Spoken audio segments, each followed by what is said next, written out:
বিসমিল্লাহির রহমানির রহিম।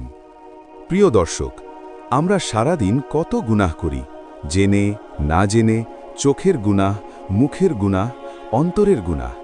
তারপর রাত আসে, আমরা ঘুমাতে যাই, কিন্তু আপনি কি জানেন, ঘুমানোর আগে মাত্র কয়েকটি সুন্নাহ আমল আপনার ছোট ছোট গুনাহ মাফের কারণ হতে পারে।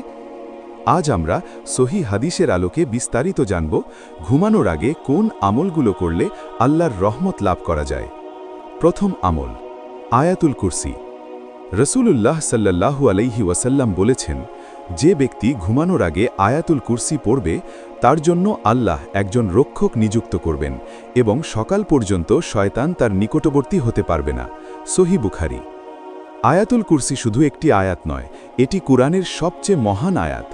যদি আমরা চিন্তা করি, ঘুম হলো এমন একটি অবস্থা যেখানে আমরা দুর্বল। এই সময় শয়তানের ওয়াসওয়াসা, খারাপ স্বপ্ন, অশান্তি এসব থেকে বাঁচার ঢাল হচ্ছে আয়াতুল কুরসি। আজ থেকেই সিদ্ধান্ত নিন, মোবাইল বন্ধ করার আগে আয়াতুল কুরসি পড়ব। দ্বিতীয় আমল, সূরা ইখলাস, ফালাক ও নাস 3 বার।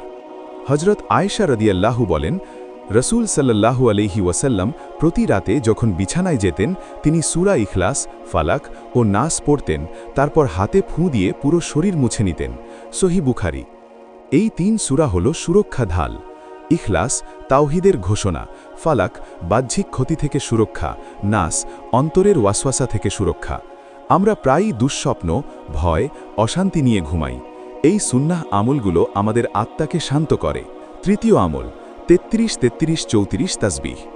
হযরত আলী ও ফাতিমা রাদিয়াল্লাহু ক্লান্ত হয়ে গেলে রসূল তাদের শিখিয়েছিলেন 33 বার সুবহানাল্লাহ, 33 বার আলহামদুলিল্লাহ, 34 বার আল্লাহু আকবার। সহি বুখারী। রসূল সাল্লাল্লাহু আলাইহি ওয়াসাল্লাম বলেছিলেন, এটি তোমাদের জন্য একজন খাদেমের চেয়েও উত্তম। এই জিকিরগুলো আমাদের হৃদয়কে পরিষ্কার করে, নেকির পাল্লা ভারী করে। চতুর্থ আমল, আন্তরিক তওবা ও ইস্তেগফার। আমরা ভুল করি, প্রতিদিন করি। রসূল সাল্লাল্লাহু আলাইহি ওয়াসাল্লাম নিজেও দিনে 70-100 বার ইস্তেগফার করতেন। সহি বুখারী। তাহলে আমরা কেন করব না? বলুন, আস্তাগফিরুল্লাহ ওয়া আতুবু ইলাইহ। অর্থ, আমি আল্লাহর কাছে ক্ষমা চাই এবং তার দিকে ফিরে আসি।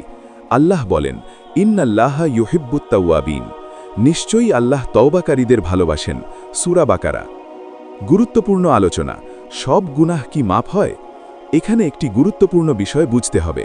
ছোট গুনাহ, নামাজ, জিকির, ইস্তেগফার দ্বারা মাফ হয় ইনশাআল্লাহ। কিন্তু বড় গুনাহের জন্য দরকার 1. আন্তরিক অনুতাপ, 2.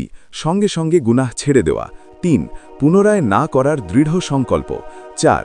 কারো হক নষ্ট করলে তা ফিরিয়ে দেওয়া। এটাই শরীয়তের নিয়ম। বাস্তব জীবনের সমস্যা, আমরা কি করি? ঘুমানোর আগে 30 মিনিট ফেসবুক, 1 ঘন্টা ইউটিউব স্ক্রোল, কিন্তু আল্লাহর জন্য 3 মিনিট সময় নেই। ভাবুন, আজ যদি আমাদের জীবনের শেষ রাত হয়, আমরা কি প্রস্তুত?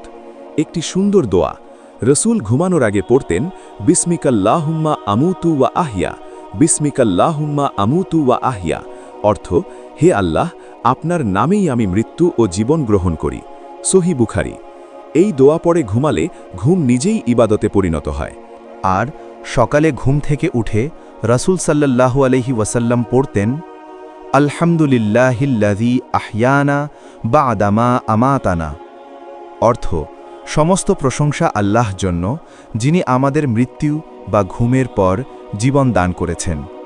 সহি বুখারী। প্রিয় ভাই ও বোনেরা, ঘুমানোর আগে 5 মিনিট, এই 5 মিনিটই আখিরাতের জন্য সঞ্চয় হতে পারে। আজ থেকেই শুরু করুন। 1. আয়াতুল কুরসি, 2. 3 কুল, 3. 33-33-34 জিকির, 4. ইস্তেগফার, 5. আন্তরিক তওবা। আল্লাহ আমাদের সবাইকে কবুল হওয়া আমল করার তৌফিক দিন। আমিন। এমন সহি হাদিস ভিত্তিক ইসলামিক ভিডিও পেতে চ্যানেলটি সাবস্ক্রাইব করুন এবং ভিডিওটি শেয়ার করুন। আল্লাহ আমাদের সবাইকে তওবা করার তৌফিক দিন। আমিন। আসসালামু আলাইকুম ওয়া রাহমাতুল্লাহ।